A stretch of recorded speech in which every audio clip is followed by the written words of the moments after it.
Well, hello. Finally getting back to it. Exodus 39. We're almost done with the second book of the Bible. Now, I know it's been quite hectic for me to get these videos done. And I know for my one, maybe two followers, I'm sorry, you guys. But it is summer now. I'm done teaching for the year, and I got some more time. I got a lot to do around the farm, but as you can tell by that tree moving behind me, it's quite windy and not nice out today. So get some of this done. Little one's napping. Wife is getting her hair done for the first time in over a year. Cooking meat since she's pregnant. I can't cook meat in the house when she's here, so got time to make a quick video. Again, Exodus 39 is what we were getting to, and we're still in I still consider them this, even though I'm getting something out of this study, and I'm glad I'm doing it, but I still consider these to be kind of the boring chapters. I mean, if you read it, it is just kind of like a owner's manual or something. Is what it feels like you're reading. Is not a lot going on. It's not like Genesis, where there's exciting stuff happening and a lot of history. It's not like First Kings or Chronicles or even Samuel, But it is important stuff. It's good background. And everything in the Bible has a purpose. I'm a big fantasy novel guy. If you skip over parts, you're not going to get that, I see moment at the end of the third book if you skip the second chapter in the first book. You know what I'm saying? So you have to kind of just read it all, take it in, and try to get something out of it. So we're in still the just making of everything for the priests and for the tabernacle and what the dimensions are and what's expected of everyone. So here are the priestly garments. From the blue, purple, and scarlet yarn, they made woven garments for ministry in the sanctuary. They also made sacred garments of Aaron as the Lord commanded Moses. So those colors are significant for different ways. I'm colorblind, so I never paid much attention to that stuff. But I do know, like, purple, I think, is the royal one. Red is, like, power, but also sacrifice. Blue is purity. So, that's what they represent. They made the ephod of gold. Again, that's like a tunic type thing. Of gold and of blue, purple, and scarlet yarn, and of finely twisted linen. They hammered out thin sheets of gold and cut strands to be worked into the blue, purple, scarlet yarn, and fine linen. The work of skilled hands. They made shoulder pieces for the ephod, which were attached to two of its corners so it could be fastened. Its skillfully woven waistband was like it, of one piece with the ephod and made with gold and with blue, purple, and scarlet yarn, and with finely twisted linen, as the Lord commanded Moses. They mounted the onyx stones in gold filigree, setting and engraved them like a seal with the names of the sons of Israel, so the tribes. Then they fastened them on the shoulder pieces of the ephod as memorial stones for the sons of Israel, as the Lord commanded Moses. Now, the same thing that I've said in my last few videos, I'll say again here. What strikes me, and hopefully you guys can get something out of this too, is think about the effort that would go into making this stuff. Okay, I know you're reading this today, we're like, oh, it's kind of like fancy pants boys, Why do they need such fancy things? And there is something to that. But again, it's not for the priests. It's their garments, but they're there to serve. They're there to serve the Lord. And when you have to make something that's this detailed, you're going to put much more thought and effort and determination into it. And especially if you believe you're making it to honor the Lord, then that's even more so. I mean, they could have just been like, no, here's a tunic, man. You don't need anything extra. We're out here in the wilderness. We don't have a lot of stuff. Well, they do, because they kind of just robbed Egypt of everything they had. But we don't have the stuff to make all these things. We don't have the energy. We don't have the wherewithal. I gotta let my dog inside. But they take the time. Put in the energy to make these fancy pants, fancy garments for the priests. So instead of setting up, wells or gardens or things that, you know, they might feel like they need to do. Like, we're going to put this energy into the Lord. We're going to do it to our best. You know, that's what God asks for, is when you're doing something for him, and really when you're doing something anyway, but you want to do it to your best ability. You want to make it count.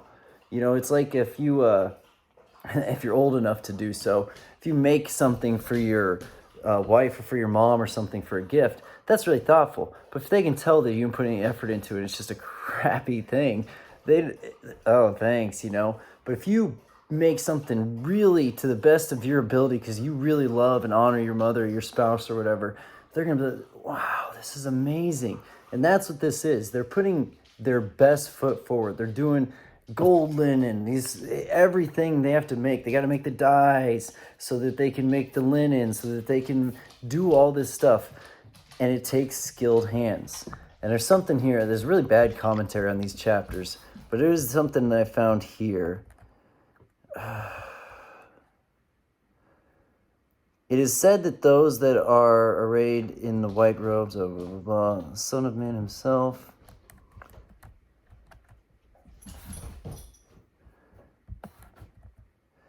here, note, those that wear robes of honor must look upon them as clothes of service, for from those upon whom honor is put, service is expected. It is said of those that are arrayed in the white robes that they are before the throne of God. Okay, so yeah. But that's the part that I liked when I'm reading the commentary to get a little more background on this stuff for these videos, is that line right there.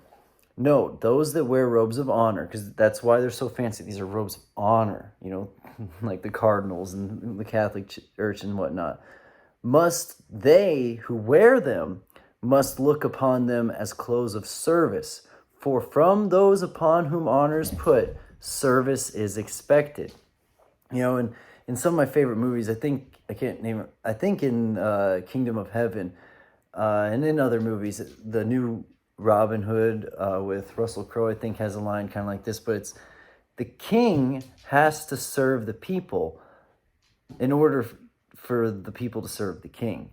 You know, if you have a position of honor, you need to be doing something for the people for you to have that honor. It's not the garments and the fancy pantsness that gives you the honor.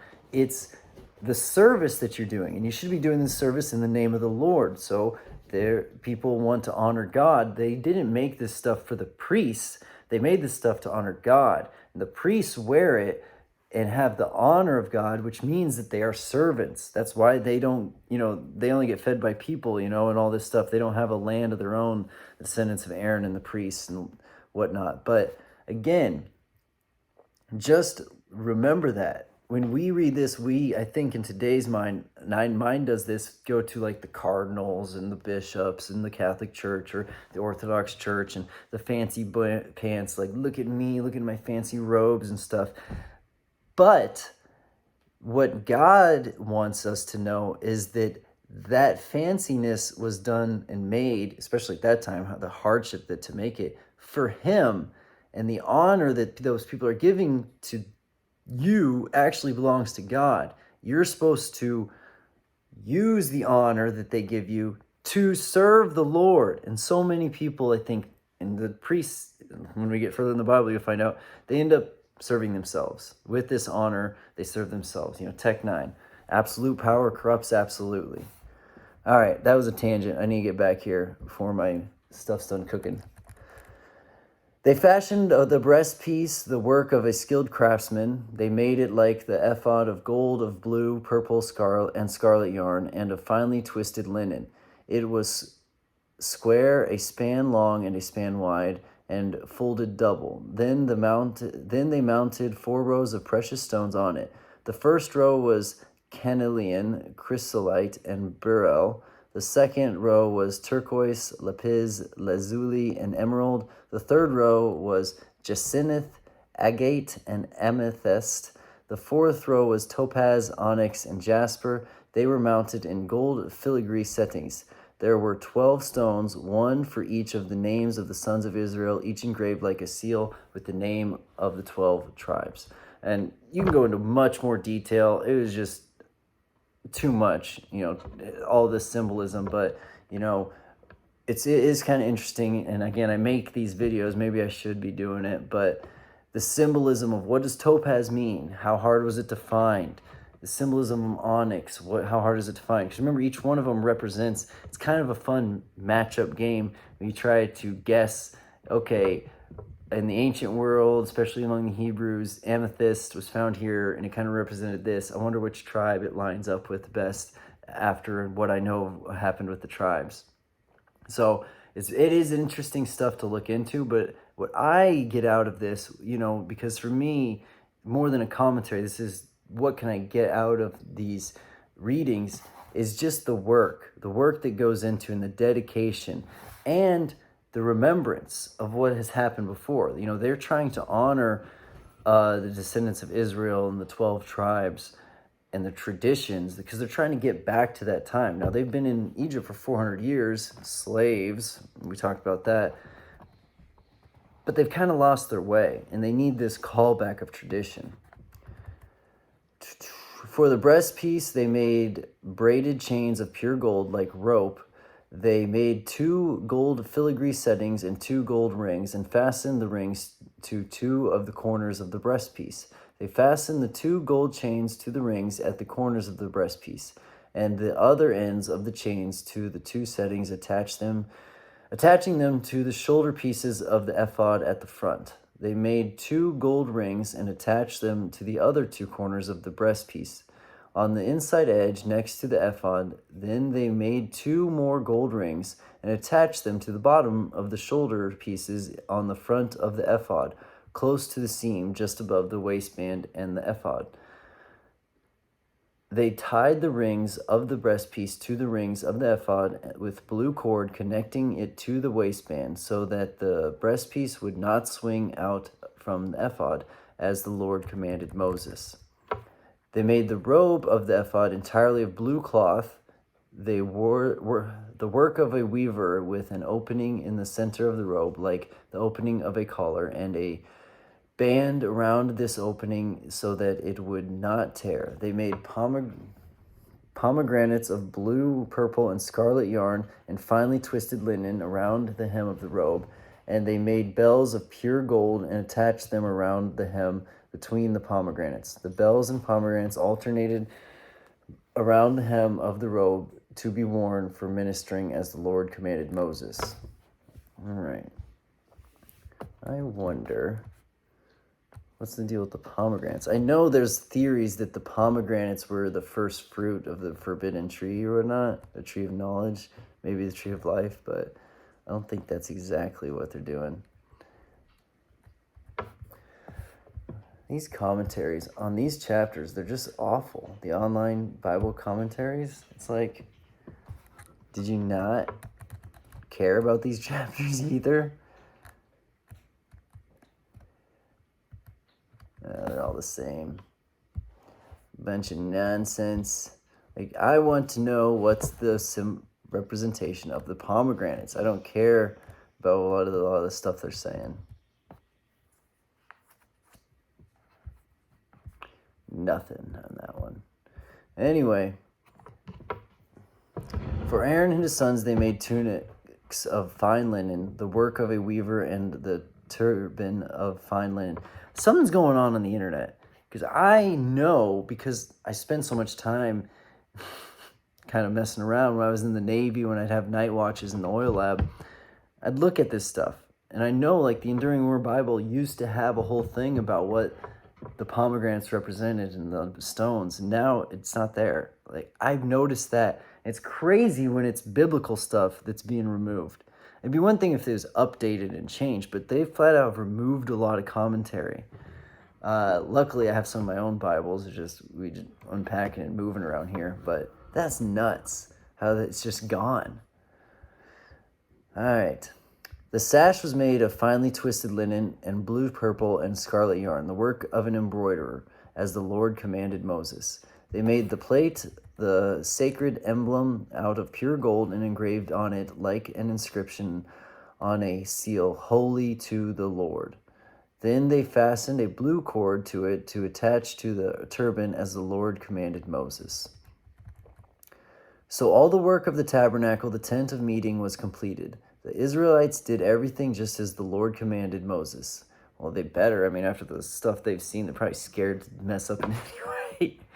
Then they brought the tabernacle to Moses, the tent and all its furnishings, its clasps, frames, crossbars, posts, and bases, the covering of ram skins dyed red, the covering of another durable leather, and the shielding curtain, the ark of the covenant law with its poles and the atonement cover, the table with its articles of the bread for the presence of the pure gold lampstand with its row of lamps and all its accessories, and the olive oil for the light, the gold altar, the anointing oil, the fragrant incense, and the curtain of the entrance to the tent, the bronze altar and its bronze grating, the pole and all its utensils, the basin with its stand, the curtains of the courtyard with its posts and bases, and the curtains of the entrance to the courtyard, the rope and tent pegs, the courtyards, all the furnishings for the tabernacle, the tent of meeting, the woven garments worn for ministering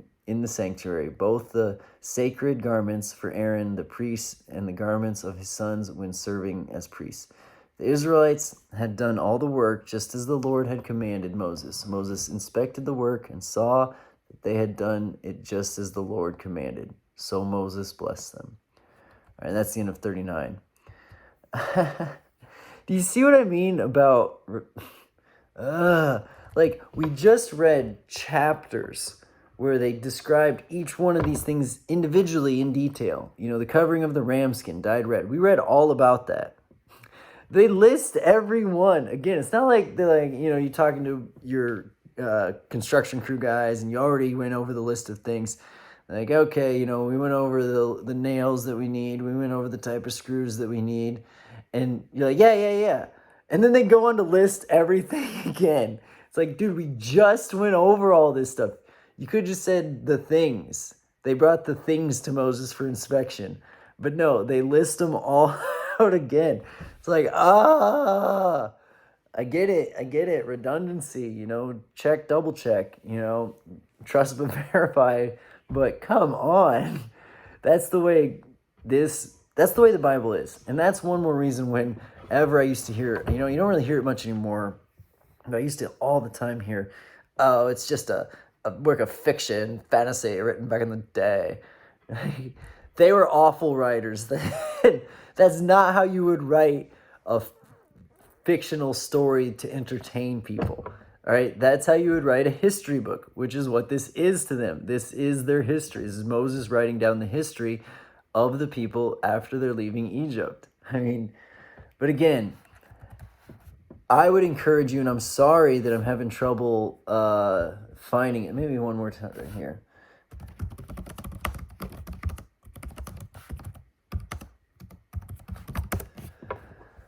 If you can, try to find, you know, what those stones represent and think about it when you read your Bible, because it is super interesting to me that they line up so perfectly with how not only the descendants of Jacob, Israel, did behave in their own lives, but also how they ended up behaving as people, as a tribe, as their own minor nations within Israel.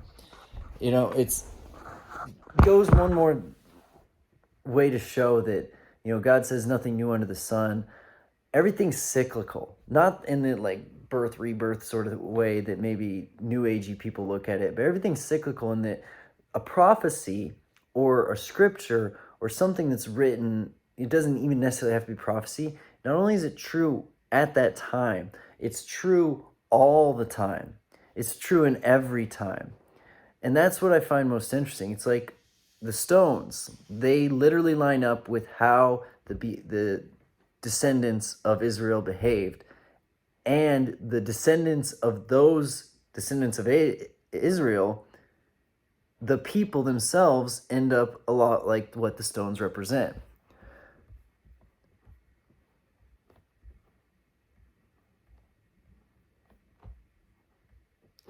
Okay, here, this is the commentary that I was looking for.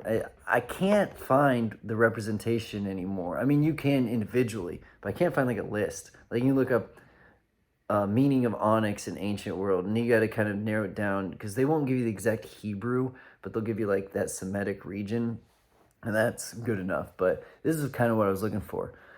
Rather, for the children of Israel, the intention was that the stones should be stones of memorial to God on behalf of Israel. Like I said, tradition drawing back on behalf of Israel should remind God that the high priest represents all the tribes and pleaded before him on their behalf. So it's also to remind them that though they're all different, because at this point, the descendants of Jacob have become huge. And he had 12 sons. And not only those sons themselves didn't all get along with each other because they had different mothers. So these descendants don't necessarily, the Benjamites, they really like the sins of Reuben. Do they really like the sins of Simeon? Here, our God, here's our priest. He has the stones representing all of our tribes. We are one people. It's getting them to remember that. Because it's only a matter of a few generations before people forget about their second, their third cousins, And God doesn't want them to do that. He wants them to remember that they are his nation because they are supposed to, if you remember the blessing given to Abraham and passed down, they're supposed to be a blessing to all the nations. Okay? It's not about them being super awesome with their bloodline. It's about their bloodline being the ones that would carry out the fulfillment of God's promise to be a blessing to everyone else. They're supposed to represent how we behave so that we will convert. That's the blessing, so that we will come over like, wow, your society, your behavior, your morals, your ethics, this is amazing. Oh, what do you believe in? Oh, a God of righteousness and justice and love and mercy. Oh, wow, what's your history? Okay, now I'm with you. I'm with that. That's the blessing that's supposed to be happening. Does it? Not always. All right, anyway, hope everyone enjoyed this. I'm going to try to do these much more often over the summer. Try to obviously get through Exodus. We're almost done. Who knows? Maybe Deuteronomy. Everyone, I hope you're having an amazing time. I hope you're enjoying life wherever you are. I'm loving the live streams lately. I'm just getting caught up. As of right now, no Frederick so far. Hopefully everything goes well, and I hope Big Bear had a great birthday.